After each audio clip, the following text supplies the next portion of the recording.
আপনারা কি জানেন বিসমিল্লাহর ফজিলত? আজকে আমি বিসমিল্লাহর দুইটি ফজিলতের কথা বলবো। আল্লাহর হাবিব সাল্লাল্লাহু আলাইহি ওয়াসাল্লাম বলেন, বিসমিল্লাহর এত পরিমাণ ফজিলত, যদি কোনো ব্যক্তি বিসমিল্লাহ বলে যে কোনো কাজকে শুরু করে, ওই কাজের ভিতরে আল্লাহ পাক রব্বুল আলামিন বরকত দিয়ে দেয়। এমন দুইটি ফজিলতের কথা বলবো, যেই দুইটি ফজিলত আপনি শুনলে হতভম্ব হয়ে যাবেন, অবাক হয়ে যাবেন যে বিসমিল্লাহর এত ফজিলত। নাম্বার 1, একবার হযরত ওমর রাদিয়াল্লাহু তাআলা আনহুর জমানায় হযরত ওমর রাদিয়াল্লাহু তাআলা আনহু তখন খেলাফত মজলিসে খেলাফতের দায়িত্বে আমির, তখন নেতা তিনি। তো হিরাক্লিয়াস বাদশাহ, একজন হিরাক্লিয়াস বাদশাহ ছিলেন, সে তার প্রচন্ড মাথা ব্যথা, তার মাথা ব্যথার জন্য যত ওষুধই খায় না কেন কোনো কাজই হয় না। তো হিরাক্লিয়াস বাদশাহ বললেন যে আরবের যে ওমর আছে সেই ওমরের কাছে যাও, একজনকে পাঠিয়ে দিলেন দূত, যে ওমরের কাছে যায় তুমি বলো যে হিরাক্লিয়াস বাদশার মাথা ব্যথা, যদি মাথা ব্যথা ভালো করতে পারে তাহলে তাকে পুরস্কৃত করা হবে। চাই মুসলমানের পাওয়ার কিরকম। তো যখন দূত চলে গেল হযরত ওমর রাদিয়াল্লাহু তাআলা আনহুর কাছে, যা বললেন যে হিরাক্লিয়াস বাদশার মাথা ব্যথা, এই মাথা ব্যথা ভালো করার জন্য কোনো ওষুধ আছে কিনা। তো হযরত ওমর রাদিয়াল্লাহু তাআলা আনহু হিরাক্লিয়াস বাদশাকে টুপির ভিতরে বিসমিল্লাহ লিখে দিলেন, টুপির ভিতরে বিসমিল্লাহির রহমানির রহিম ঘুরিয়ে লিখে দিলেন। হিরাক্লিয়াস বাদশাকে নিয়ে যখন দিলেন, তখন সে যখন এটা টুপিটা পরতো তখনই মাথা ব্যথা ভালো হয়ে যেত, আবার টুপিটা খুলে রাখতো তখন মাথা ব্যথা শুরু হয়ে যেত। তো হিরাক্লিয়াস বাদশা বললেন যে টুপির ভিতরে এমন কি কারসাজি আছে সেটা আমি দেখব। তো হিরাক্লিয়াস বাদশা টুপিটা খুইলা যখন ভালো করে দেখলেন, চারদিক দিয়ে দেখলেন যে বিসমিল্লাহির রহমানির রহিম নকশা দিয়ে আঁকা, সুবহানাল্লাহ। তো হিরাক্লিয়াস বাদশা বুঝে ফেললেন যে এটা মুসলমানের ইমানি একটি দায়িত্ব, ইমানি একটি পাওয়ার, বিসমিল্লাহর একটি বরকত। হিরাক্লিয়াস বাদশা এটা বুঝে ফেললেন এবং হযরত ওমর রাদিয়াল্লাহু তাআলা আনহুকে পুরস্কৃত করলেন এবং হযরত ওমর রাদিয়াল্লাহু তাআলা আনহুর সম্মান মর্যাদাকে আরো বৃদ্ধি করার চেষ্টা করলেন। এজন্য বিসমিল্লাহর অনেক পাওয়ার। আরেকটি ঘটনা আমি বলে দিই যে একজন মহিলা ছিলেন যে শুধু বিসমিল্লাহ বলতেন, প্রত্যেক কাজে কাজে বিসমিল্লাহ বলতেন।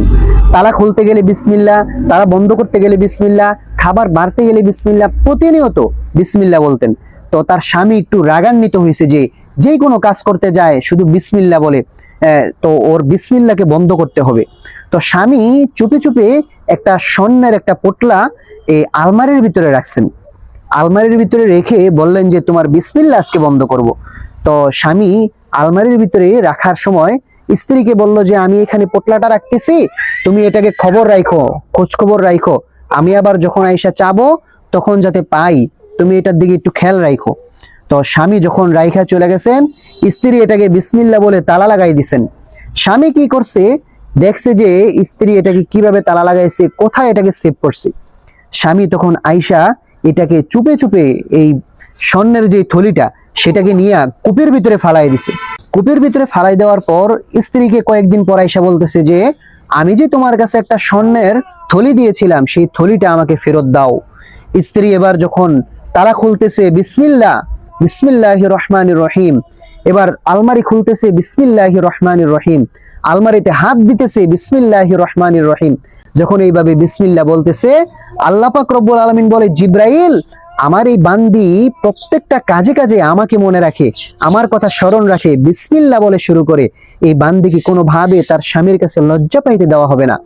যাও তাড়াতাড়ি ওই কূপ থেকে থলিটা তুলে, স্বর্ণের থলিটা তুলে আলমারির যেই স্থানে রাখা ছিল সেই স্থানে জলদি করে রেখে আসো। হযরত জিব্রাইল আমিন আয়েশা সেই থলিটা কূপ থেকে তুইলা আলমারির যেই স্থানে ছিল সেই স্থানে এটাকে রেখে দিছে পুরো শুকনা অবস্থায়। যখনই মহিলা বিসমিল্লাহ বলে আলমারিতে হাত দিছে, সঙ্গে সঙ্গে সেই থলি খুঁজে পাইছে এবং স্বামীকে সেটা আবার ফেরত দিয়েছে। স্বামী দেখা অবাক হয়ে গেছে যে বিসমিল্লাহর এত পরিমাণ ফজিলত, বিসমিল্লাহর এত গুণ মাহাত্ম্য। তারপর থেকে সেই স্বামীও বিসমিল্লাহ বলা শুরু করেছে। এজন্য আপনারা যতদিন বেঁচে থাকবেন বিসমিল্লাহ পড়তে ভুলবেন না। যেই কোনো কাজ করবেন, তালা খুলবেন বিসমিল্লাহ, খাবার বাড়তে গেলে বিসমিল্লাহ, কোনো জায়গায় গেলে বিসমিল্লাহ বলে শুরু করবেন, কোনো কাজ করতে বিসমিল্লাহ, প্রতিনিয়ত প্রত্যেকটা কাজে কামে বিসমিল্লাহ বলবেন। আল্লাহ পাক রব্বুল আলামিন আপনার প্রত্যেকটা কাজের ভিতরে বরকত দিয়ে দিবে। আজকের ভিডিওটি যদি ভালো লেগে থাকে অবশ্যই একটি লাইক এবং সাবস্ক্রাইব করবেন। সকলে ভালো থাকবেন, সুস্থ থাকবেন। আসসালামু আলাইকুম ওয়া রাহমাতুল্লাহি ওয়া বারাকাতুহু।